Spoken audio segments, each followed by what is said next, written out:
What is up, everybody? Hope you're doing awesome. And if you're not part of the Fearless family, make sure to click that subscribe button. We would love to have you if you're ready to end anxiety forever.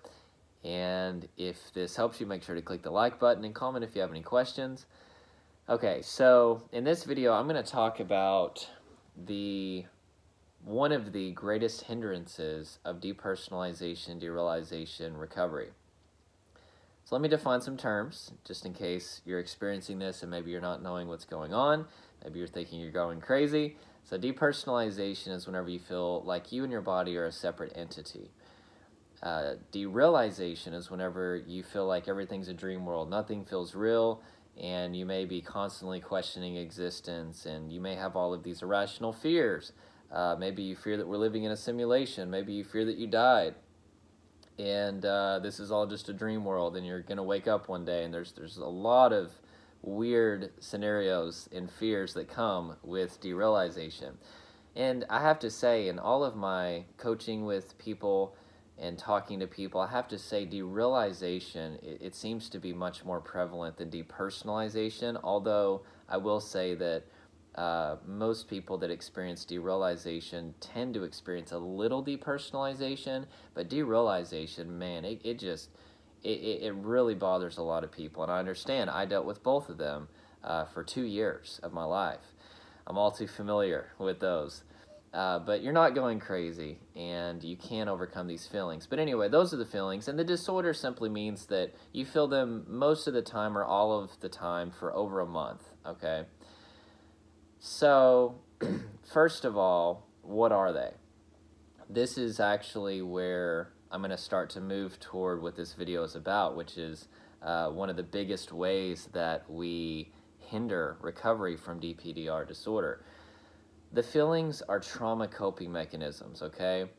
Now, trauma is a very specific thing, okay? It's not just like, you know, I went to Walmart and they didn't have my favorite cereal and I was just traumatized, you know, or maybe my football game cut out at, you know, it was like a game-winning field goal or something and it cut out and I was just traumatized.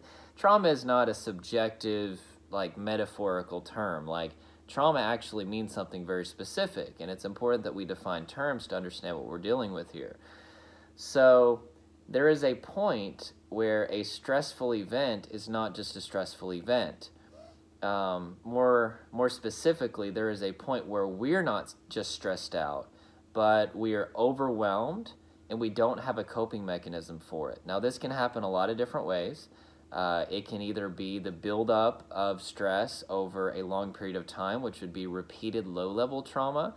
A good example of that is bullying. I've been bullied most of my life. I've learned to cope with it now that I'm 29 years old, but it took a long time, and from the time I hit kindergarten, I was bullied quite severely, all the way up until literally like less than a year ago at work, severely bullied.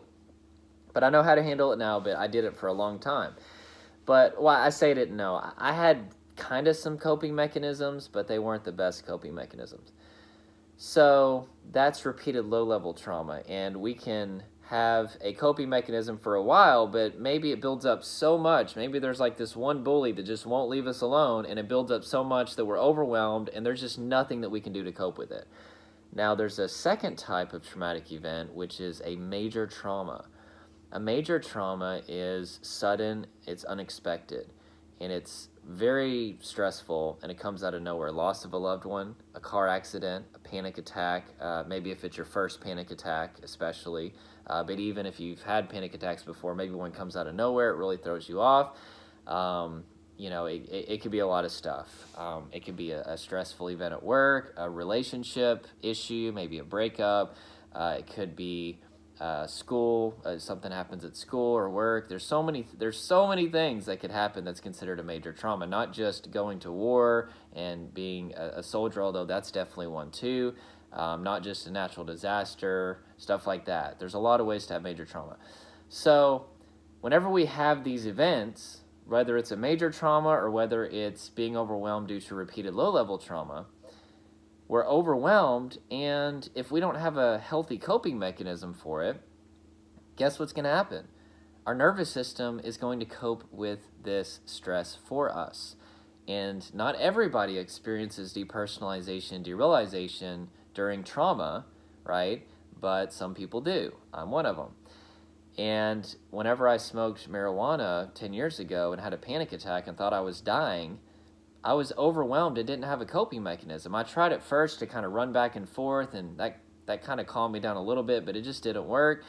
And I finally got to this point where I thought I was going to die. Like, there was never a time in my life where I'd sat down and said, you know what? If I ever have a panic attack, I'm gonna go ahead and do this to calm myself down. I'm gonna have positive self-talk, or I'm gonna,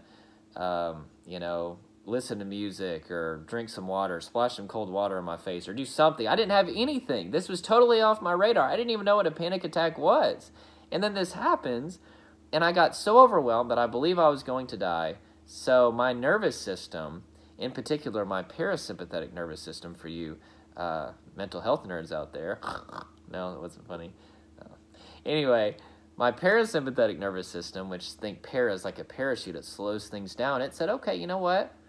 Jordan has been fighting. He's been in a panic attack for a while. He's been fighting and running away from his apparent death. And now he's kind of accepting his fate. He's kind of saying, you know what? I think I'm going to die. So because of that, speaking as if I was the nervous system, the parasympathetic nervous system, let me help him. If he's going to die, which my nervous system believed that I was because I believed I was going to die, our nervous system is going to believe whatever we believe. Let me help him. Let me make his death as disconnected and as numb as possible, okay? And he's not really coping very well with thinking his heart's going to stop and thinking he's going to die. So let me really up the ante here, and let me depersonalize him. Let me make him feel like him and his body are a separate entity. Let me make him feel derealized. Let me make everything feel like a dream world. So all of a sudden his attention is focused on that, so that way the nervous system can calm a little bit. And also, he's really emotionally overwhelmed, so let me just go ahead and shut off his emotions right now. And also, he might die, so let me make him numb to pain. So that's what happened. I literally felt like I was watching myself on a video camera. I looked around at my friends' cars, and everything felt like it was a movie. It was really weird. But you know what happened, though? I stopped focusing on my heart stopping, thinking I was going to die, because I was like, what the crap are these feelings? Oh, no.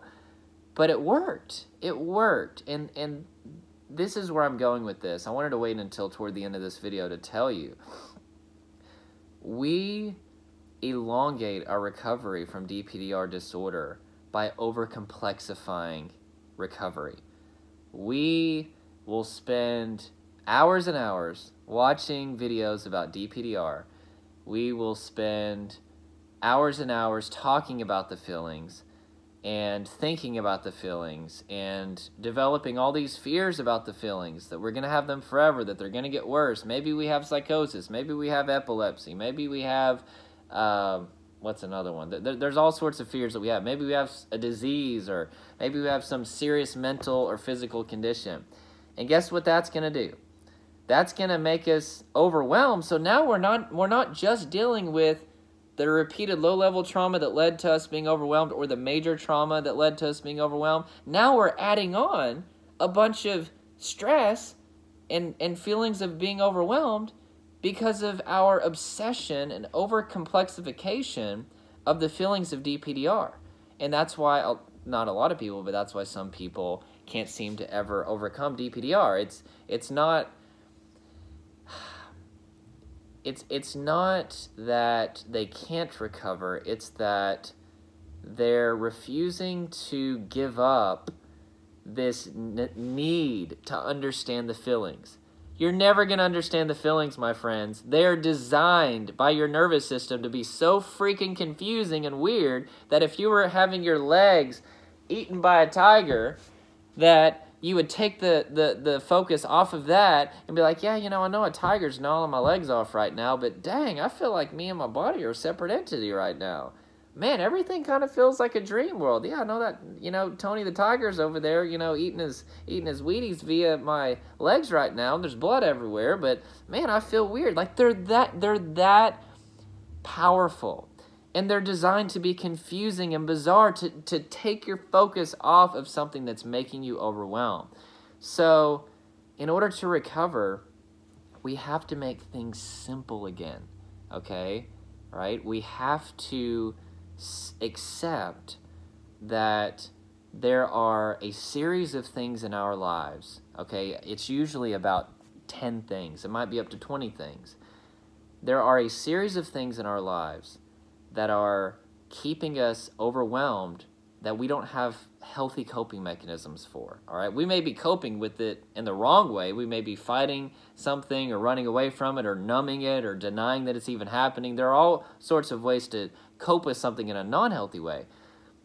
But I'm not saying that this doesn't take a lot of effort and this doesn't take time and this doesn't take patience, because it does. You have to put in a lot of work for this to overcome DPDR disorder. But I am saying that it's actually quite simple, okay? It's actually stupid simple. There's all these things in our lives that are making us overwhelmed, all right? I can guarantee you, for some of you, most of you, one of those things that's making you overwhelmed is an obsession with DPDR and researching it, thinking about it, reading books on it, watching videos on it, talking about it, all those things. That's one of the things. Another thing may be that your diet is off, all right? Maybe food is mood, all right? Maybe you need to start eating whole foods instead of processed foods. Maybe you're dehydrated. Maybe you need to exercise to kind of create some wellness between mind and body, to kind of unleash some of that stress that's stored in the body. It could be emotional trauma. All right, maybe you need to do some techniques to release some of that emotional trauma. A great one is just write a letter to whatever caused emotional trauma in your life, and write a letter and just unleash all of your emotional trauma. That could be one. Maybe you're eating too much sugar and caffeine. That could be causing you to feel anxious. You know, you could be obsessively self-monitoring all the time. That could be another factor, right? You're constantly checking in and looking at your body and trying to figure out, what am I feeling today? You know, you get where I'm going with this. I'm just trying to bring up a few. But there are like 10 to 20 things in your life that are making you overwhelmed that you don't have healthy coping mechanisms for. So your nervous system feels this accumulation of stress to the point where you're overwhelmed, and it says, okay, are they going to cope with it, or do I need to cope with it? Because if they're not going to cope with it, then I'm going to cope with it. I'm going to cope with it for them. But whenever I do it, as if I was the nervous system, it's going to be really bizarre, and it's going to be really uncomfortable in the form of dissociation, depersonalization, derealization, emotional numbing to pain. So here's DPDR recovery made simple. Either we learn to cope with the stressful events in our life, or our nervous system will cope with it for us in the form of all the things that I just mentioned. And that's not cool. So how did I start to recover from DPDR? How did I start to go bigger and bigger time periods where I didn't feel the feelings? I started to say, okay, that right there is making me overwhelmed. That right there is making me stressed out. This right here, that right there, that right there, that right there, that. And I started to go through and fix those things. And it took time, it took effort, and it took patience. But every time that I would eliminate something from my life that was making me overwhelmed, all right, all of a sudden, I would feel a peace come. And then all of a sudden, DPDR would be there less and less and less until the point where I never felt them anymore. That's DPDR recovery simplified, guys. And I know we want to figure out exactly what's happening in the brain. Is it left brain, right brain? Is it the prefrontal cortex, or is it the blah blah blah blah blah? And like, I'm not trying to make fun or anything, but it's like, who gives a crap? like we don't need to know this. I know we feel like we do.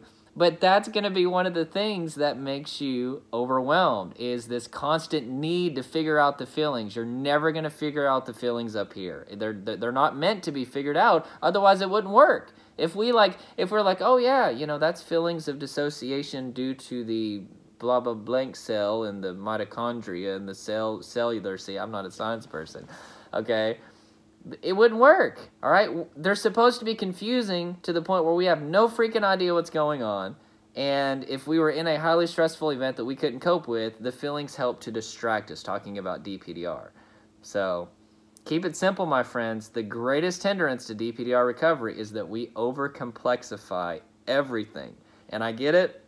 Most of the people that I work with in recovery one-on-one, we're all artistic, all right? We're all deep thinkers, all right? We tend to internalize everything, and I get that. But you just gotta just accept it, my friends. You're never gonna figure these feelings out up here, and start investing the time that you're spending on these feelings that are really there to help you. They're not even the problem. They're there to help you, and focus on what's making you overwhelmed in life and start to address those things. And it's going to take some work, all right? Maybe sometimes it looks like processing trauma. Maybe you want to get with a therapist or a psychiatrist to help you with that. If they specialize in trauma, that would be fantastic. But nonetheless, the feelings of DPDR are not the problem. And if you make that your focus, you're trying to recover from something that doesn't need to be recovered from. I'll end by saying this. I know this is like a bajillion hour long video, but I don't want to recover from DPDR.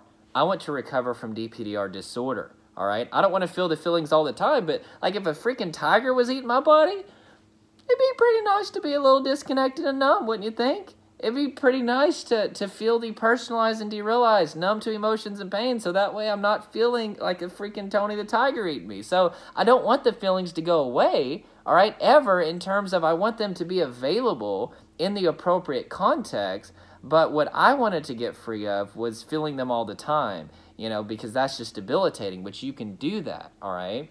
But the feelings themselves never need to go away. They're actually healthy, and they need to be in your arsenal in case there's a actually traumatic situation that you can't cope with that may end up ending your life if you don't have these feelings there, or maybe better said, your death would be a lot more painful and uncomfortable if you didn't have these feelings there, if that makes sense. I can't edit this video, so I probably would have took that last sentence out. But you know what I mean by that. All right, guys. So this video is like 1,000 years long, and if you're still with me, you're awesome. And give this a thumbs up if it helped. Don't overcomplexify DPDR recovery. Keep it simple. My dad, he used to give guitar lessons and stuff, and he would always tell his students, keep it simple, stupid. And it's true. I'm not calling you stupid. That's my dad. Don't be mad at me. All right, guys, you're awesome. Subscribe if you're not subscribed. And that's it. We'll talk to you guys soon. Bye.